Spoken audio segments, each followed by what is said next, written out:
Revelio.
Revelio.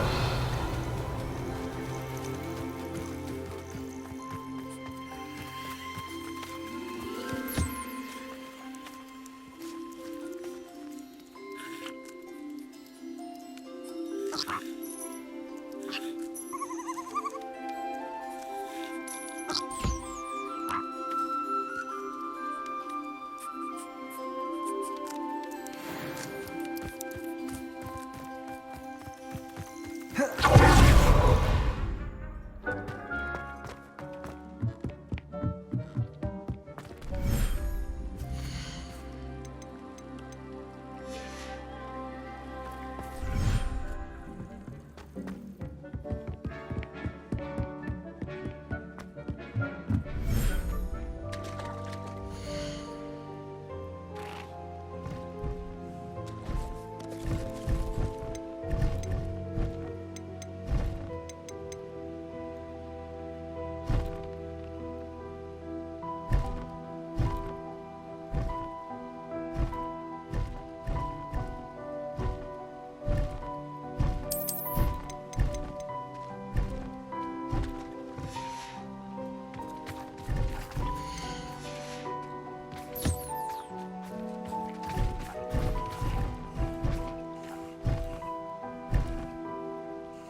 I'll look after you.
Deke hasn't seen this many plants here before.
Revelio.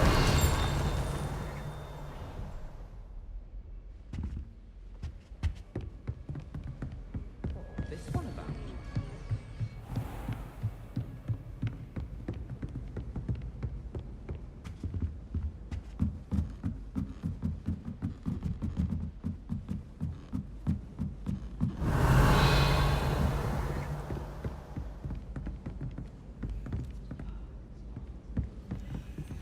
Aloha Mora.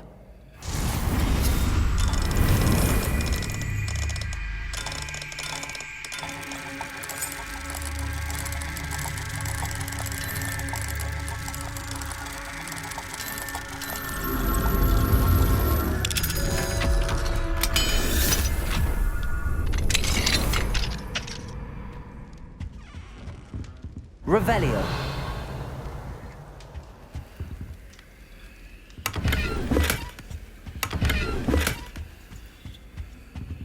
Aloha Mora.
What's more powerful than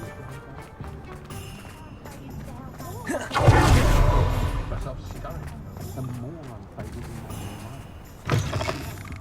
Hello there. Come on in.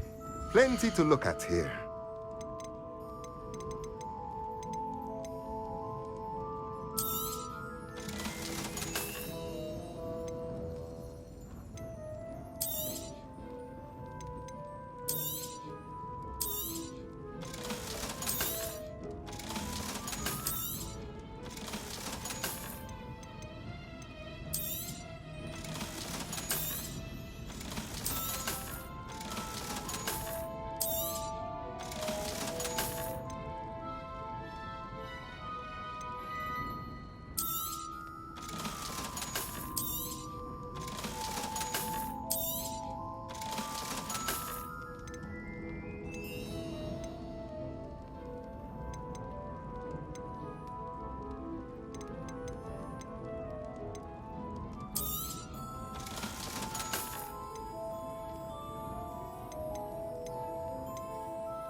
Let me know if there's anything else I can do to help.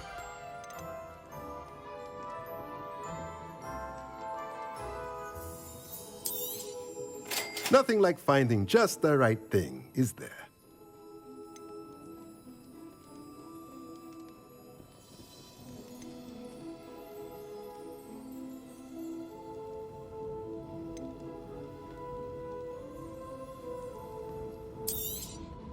Nothing like finding just the right thing, is there?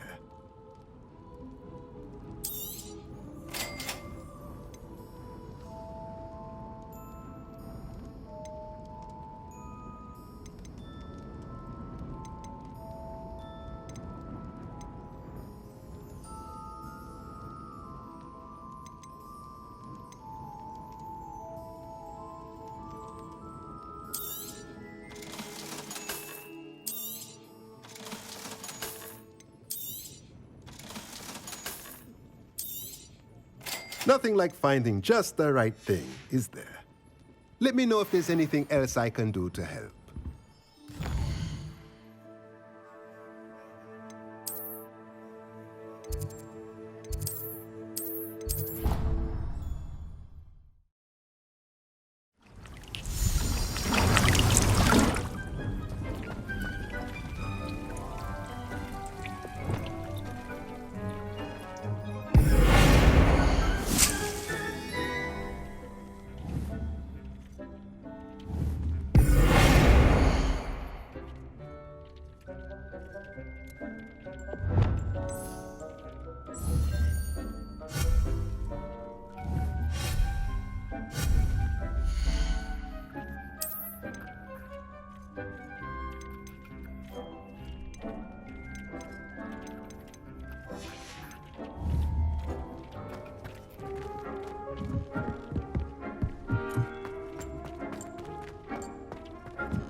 Revelio.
Come in. Sorry if there's a smell. New batch of toad-hide.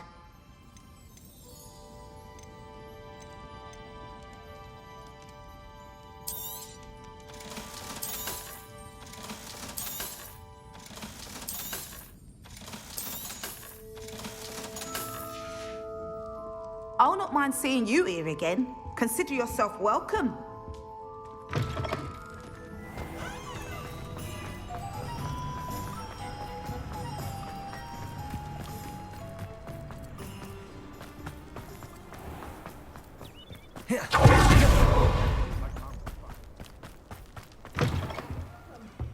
Come on in. Oh, not so fast. You need to tread carefully in here. Venomous tentacula.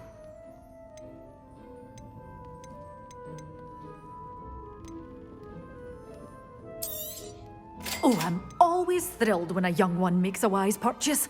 I can tell you'll go far. Doors always open. You be sure to stop.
I have been meaning to speak with you. I still can't believe we escaped the Ashwinders. You may not realize it, but you are the talk of the school since you saved me that day. I wonder how everyone knows about it. I told my mother in the hope that she would be more forgiving of what I have been up to if it came from me. She likely told other professors, and news travels quickly. Unfortunately, she might, in fact, have been even less forgiving than I'd hoped. I don't blame her for being concerned. We have been involved in some dangerous activities. As the Ashwinders were locking me up and threatening my life, it did occur to me that my mother may have been right. Has Officer Singer done anything with the evidence we provided? She has not. Harlow is as strong as ever. Someone needs to stop him, whether it is us or Officer Singer. If someone had stopped the monsters like him in Matabeleland, my father would be alive today. What exactly happened to your father? It was a beautiful day. My mother had gone to tend to a neighbor who was ill, and so my father and I were galloping in the savannah. Galloping? Your father was also an animagus, I take it? He could become the most majestic giraffe, and he would carry me on his back, my arms around his neck. We were on our way home when we surprised a group of bandits who had come from our village. One of them saw me just as he removed a scarf from his face. He shouted and then aimed his rifle. He didn't want you to identify him. Exactly. In an instant, my father bowed his neck to protect me and was hit. As he fell, my father changed back into his human form. When the bandits saw this, they turned and ran in fear. Magic terrified them, and then he was gone. And it was all my fault. Your fault? How so? He died protecting me. If I had been capable of protecting myself, he would still be alive today.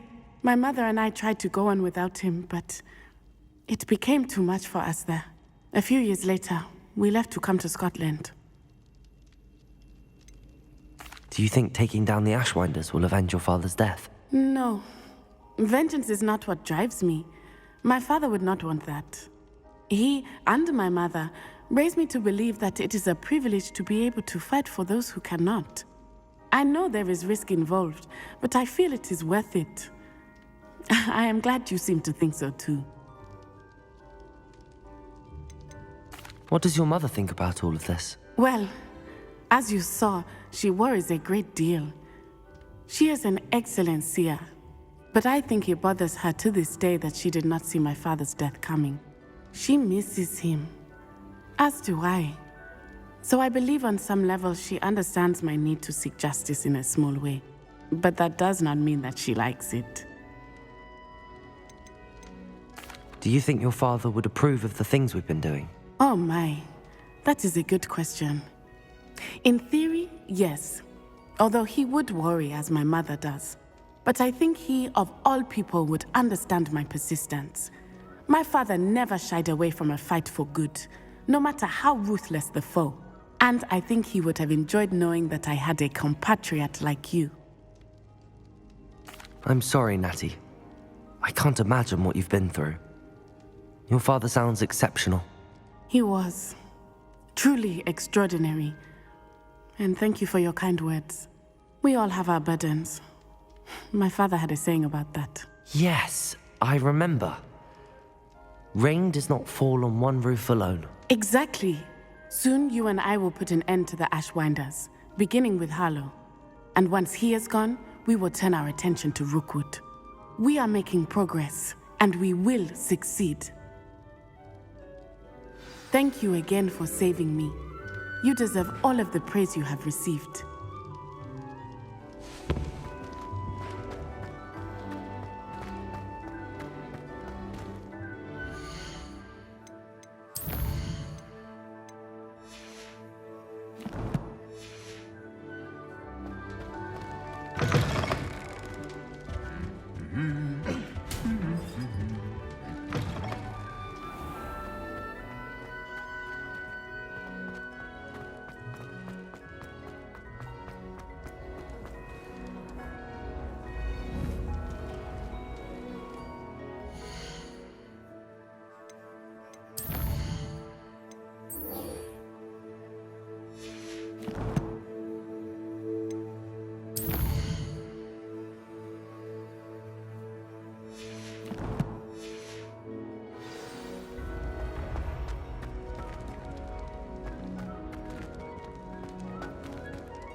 Muggle.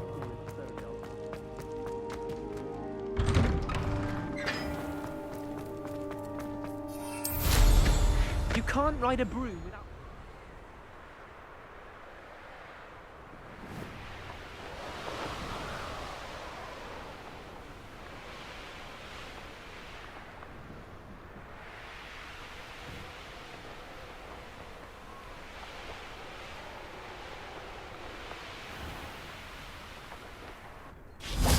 Revelio.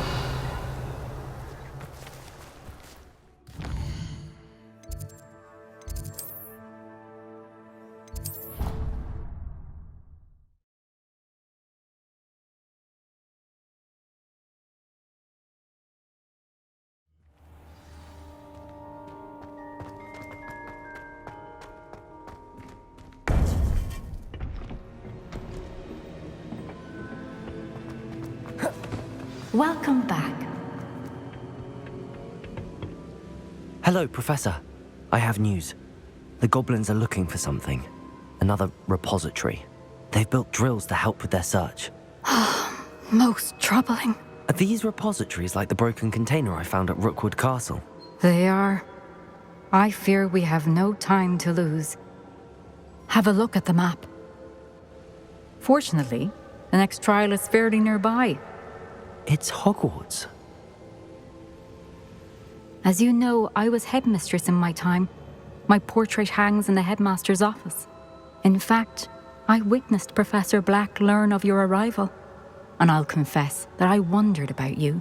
Wait, is the next trial in the headmaster's office? It is. I had hoped that when the time came, the occupant of that office would be of help to us.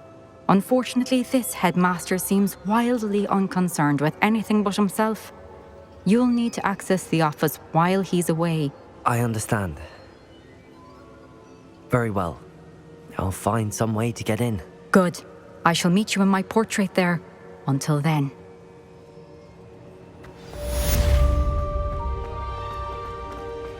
How will I gain access to the headmaster's office? Perhaps...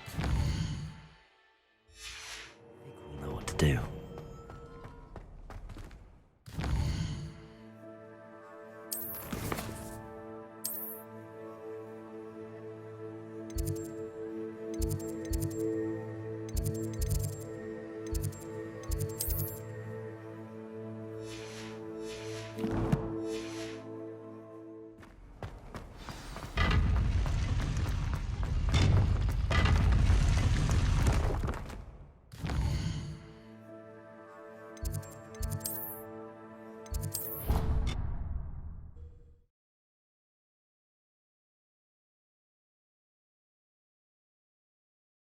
It didn't bother me. I swear. Good. I'm sure they like...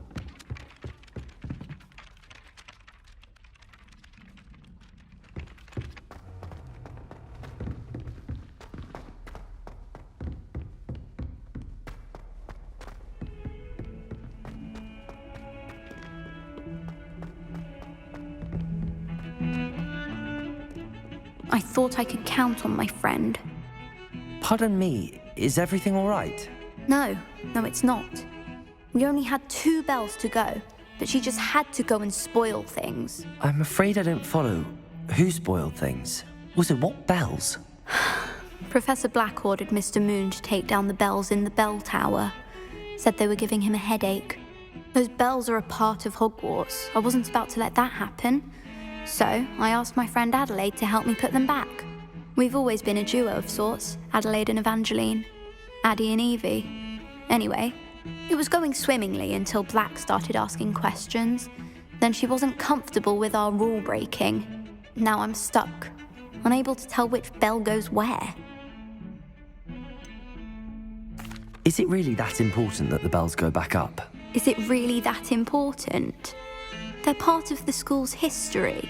Those bells likely told a young Merlin that he was running late to Charms, or called Ignatia Wildsmith to dinner. We can't simply fiddle with history. We're meant to be its stewards. It's certainly an odd decree, even for Black, taking down the bells for a headache. I agree. I thought it might also have been that they interrupted his hourly naps. That's all he does in his office, you know. But then I heard... Can you keep a secret? I can. I heard from Alice, who heard from Ollie, who heard from Eugenia, that it's because the bells reminded him of his wedding day. Breaks out in a sweat every hour on the hour, but mum's the word. If only 2 bells are left, isn't it fairly easy to tell which goes where? Easy for you, perhaps. I happen to be tone deaf. Mother likes to say I couldn't carry a tune if it hopped on my back like a chocolate frog. No point putting them back in if they don't sound just as they did before, for the sake of historical accuracy. Perhaps I could help put the bells back up. Really? Oh, that would be wonderful. The bells are in the bell tower just above the music room. You're certainly of more help than Adelaide. The bells are back up, Evangeline. Ah, you're a credit to the school. I can't wait to hear them. I can't wait for the headmaster to hear them. I wish I could see his face. Future generations may not truly appreciate what you've done, but I do. And I hope that you do as well. You don't know how much this means for me and for Hogwarts.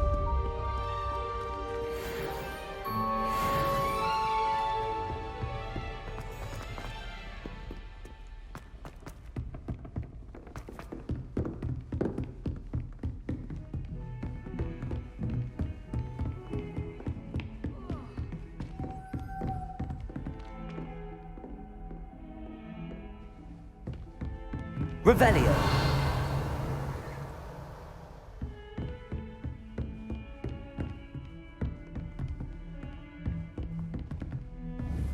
Bombarda. Confringo.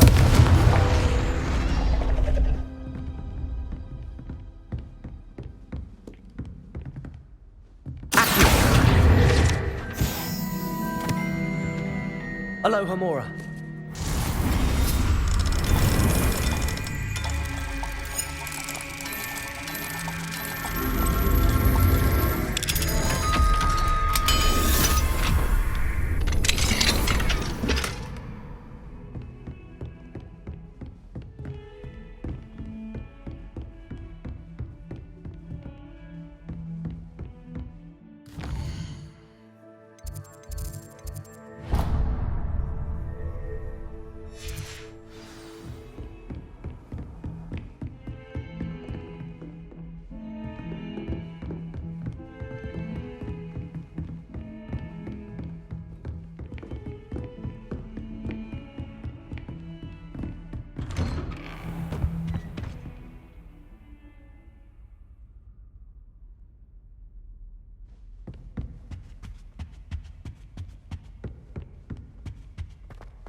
I hope I look. Professor Fig, the Keepers have shown me where the next trial is. Has something changed? Lodgok and I have learned that the goblins are searching for another repository, like the one we saw at Rookwood Castle. And I discovered that they're building massive drills to help in their search.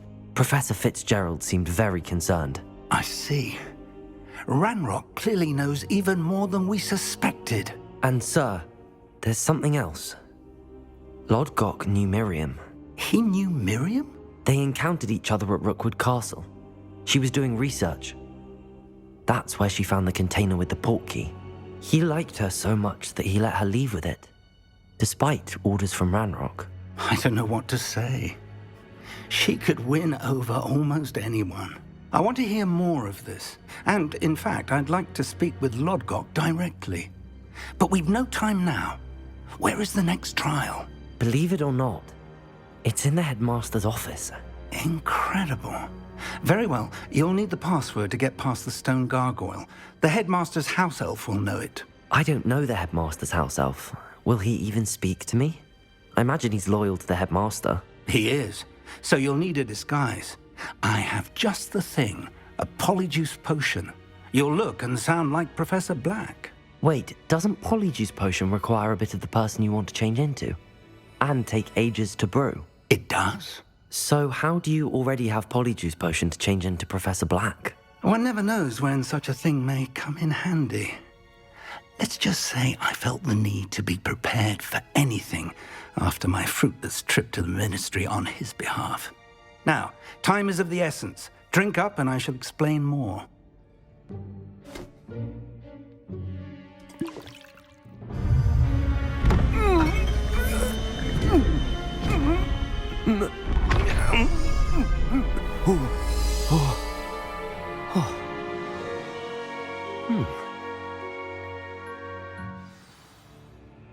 How do you feel? Incredible. I won't forget that taste anytime soon. How do I sound? Convincing. I've taken the liberty of transfiguring your robes. As we discussed, you'll need the password from Scrope, who could be anywhere in the castle. You might look for Professor Kagawa. She's taken to badgering the poor elf about Quidditch in the hopes that he can convince Black to change his mind. Thus far, unsuccessfully. I see. But what if Professor Black sees me? Leave him to me. I shall tell him where to meet a liaison from the Ministry in Hogsmeade. That should give you plenty of time. Thank you, Professor. I suppose we'll meet again in the map chamber. It's rather strange to hear gratitude coming from Professor Black. I'll see you there. Now to find the headmaster's house elf.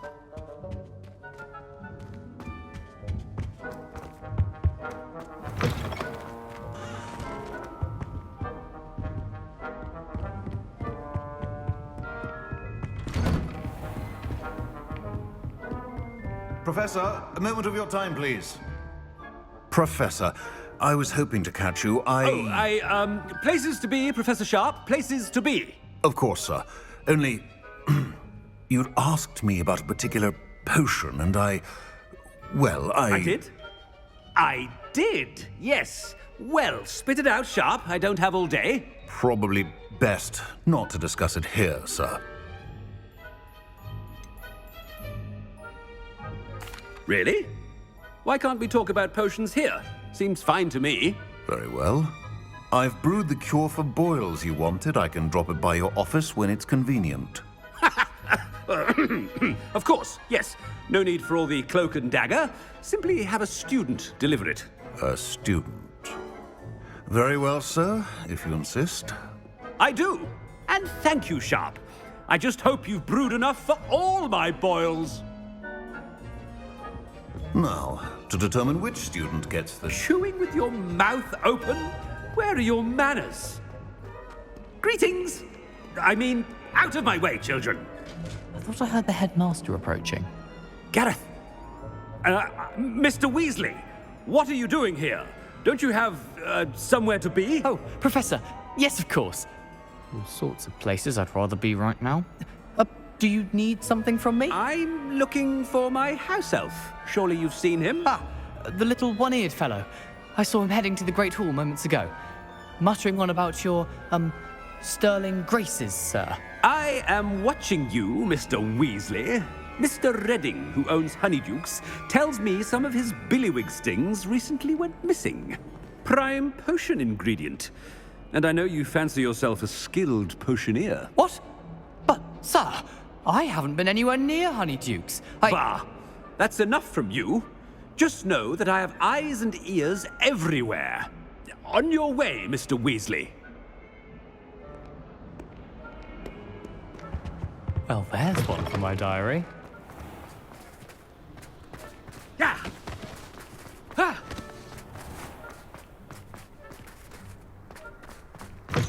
If you must speak with me, consult my secretaries or what have you.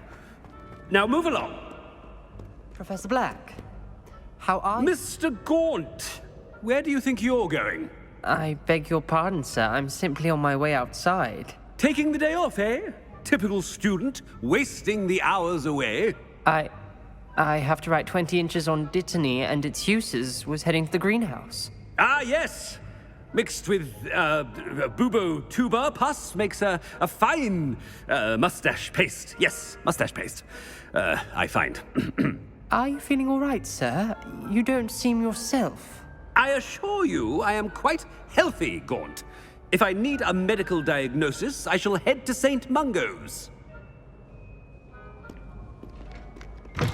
Stand. Something is very wrong.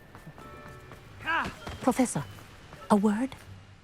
Professor Black, again, it is not too late to reconsider your decision regarding Quidditch. We could still have trials and a somewhat shortened season. It would be better than none at all. But the injury, Madam Kagawa. Professor, more than one student has taken a bludger to the head on our pitch. I dare say it knocked some sense into them. And they're fine now. The fact that it happened to be a pureblood, well, that's no reason to... What? nonsense. That you would trivialize the health of a student over a silly game. A silly game?